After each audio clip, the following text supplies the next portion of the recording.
अब आप चले गए गंडापुर साहब, चले गए बकौल गंडापुर साहब के। मैं तो आपको असलियत बता दूं, मैंने तो आपको एक रात पहले बता दिया कि वो डिग्गी में बैठ के भगौड़े बन चुके हैं और दिलेर आदमी निकल गया। ठीक है, वो कैसे निकले? केपी के हाउस के पीछे उमर अयूब साहब का घर है, उस पर वो कुदाड़ी मारी उन्होंने, डिग्गी में वो बैठे, निकले यहाँ से सीधा ये जो रोड है आपकी मरगड़ा रोड, वहाँ से ऊपर चढ़े हरीपुर की तरफ पहुँच गए। रात उन्होंने घूमना फिरना जो भी करना था, जहाँ भी छुपे रहे। आप अगर इतने संजीदा आदमी थे और आप सब कुछ देख रहे थे मेरे साथ रेड हो रही है, ठीक है, रेड हो रही, तो आप कम से कम आके कौम को आसान कर देते कि मैं ठीक हूँ, मुझे किसी। आपने पूरी कैंपेनिंग करवाई इदारों को बदनाम करने के लिए। अब वो ओहदेदारान पीटीआई के और वो तज्जिया निगार अपना मुंह काला करा के छुपते फिर रहे हैं, जो कह रहे थे इदारे उठा के ले गए। ठीक है, मिसिंग पर्सन नहीं था सर, ये तो ऑन द रन था। ठीक है, अब अगर आप, ये आज नहीं हुआ कि गंडापुर भाग गए, ये पीटीआई का दस्तूर है। अच्छा, हम भी तो खड़े हुए ना बहन, देखिए बहन, मैं भी तो खड़ा हुआ ना। हाँ। ये यहाँ क्या गुलामी है, जानवर है, नौकर है। खान साहब को जाके समझाए कि सर आप ही काम ना करें, मैंने भी किया था ना, निकाल दिया, 10 करोड़ निकाल देंगे, उसको भी बचाए। इस जगह पे ले गए कि देखिए इनके लिए सूट करता है पीटीआई वालों के लिए कि खान साहब अंदर है, खुदा खासा उनका और कुछ हो जाए, ये मजे लें इनकी। वरना मुझे बताइए जो शक्लें थी कल ओहदेदारान की पीटीआई के, वो कब्रों में बैठकर, ठीक है, उनमें कुछ तो ऐसे थे जो मौला जट बने हुए थे, 5-5 पार्टियां छोड़ गए, जिनको हम सियासी पार्टियों को टॉयलेट पेपर कहते हैं, वो भड़कियां मार रहे थे। ठीक है, कोई बाहर नहीं था।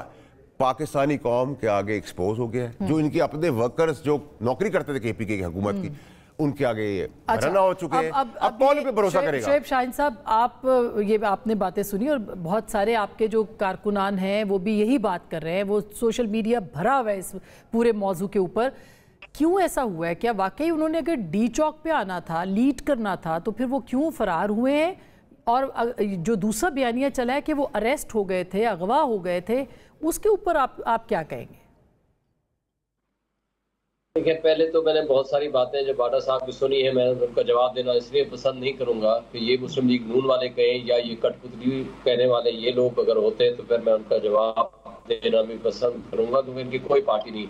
इनकी पार्टी शायद हमदर्दियाँ ISPR के साथ या उनके साथ हूँ, तो उनकी अगर नुमाइंदगी करते हैं तो अलग बात है, लेकिन मैं इन बातें मेरे लिए रेलिवेंट नहीं है। रेलिवेंट बात सिर्फ 2 है। आप एक बात जहन में रखें, चले उनको आप पार्टी ना समझे, मगर जो हकायक वो बता रहे हैं उनकी तरदीद जरूर कीजिएगा।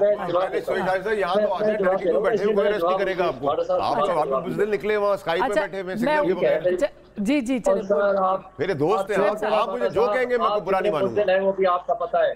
आप मुझे जो कहेंगे ना मुझे कुछ बुरा नहीं लगेगा, आप मेरे दोस्त हैं। जरा सुन लेते हैं। जी जी शोएब साहब, फिर जवाब दे दे प्लीज। जी ठीक सर, जिनसे हमारी बात है मैं उनकी बात करूं।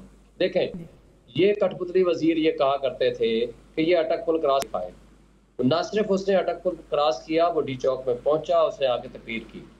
मैं एक बात आपको बता दूं कि ये सेकंड लीडर है इमरान खान के बाद, तो डी चौक तक पहुंचना सिर्फ उनकी कामयाबी है शोएब साहब। देखें, सिर्फ डी चौक तक पहुंचना, रुकावटें देखें, तमाम तर रुकावटें, बदमाशी और जितनी उनके ऊपर शेलिंग की गई, ये पाकिस्तान की तारीख में इस तरह की शेलिंग, इवन हेलीकॉप्टर से शेलिंग की गई या ड्रोन से की गई, और ये सारी चीजें हमारे पास रिकॉर्डेड हैं, ये उसको क्रेडिट जाता है। हेलीकॉप्टर और ड्रोन से?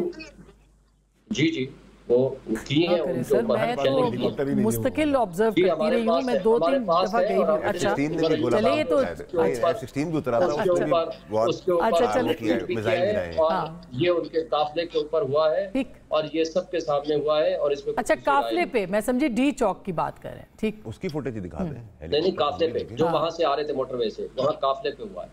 और दूसरी बात आपको बता दूं, इन कठपुतलियों का सगा भाई वजीर आला था और उस वक्त उनकी हुकूमत थी, और नवाज शरीफ आ रहा था एयरपोर्ट पे और वो एयरपोर्ट तक नहीं पहुंच पाया। बिल्कुल सही बात है।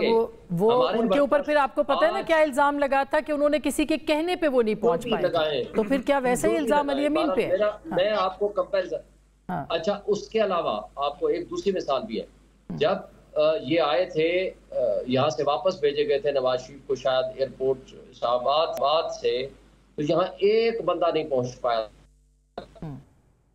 आपको ये भी याद होगा कि सलाहियत के बावजूद पूरा पिंडी इस्लामाबाद नहीं, पाकिस्तान बंद होने के बावजूद हमारे वर्कर्स पहुंचे जो हजारों की तादाद में इस वक्त भी अरेस्टेड है और कई दिन से उनका प्रोटेस्ट जारी है। भाई करोड़ों लोग ये 5 साल की तारीख में मैं आपको बताऊं, ये कभी भी नहीं हुआ कि पाकिस्तान में, यार मुझे डिस्टर्ब ना करें प्लीज। मैंने ये नहीं, आप कह रहे इस्लामाबाद डी चौक पे आए थे ना करोड़ हजारों लोग।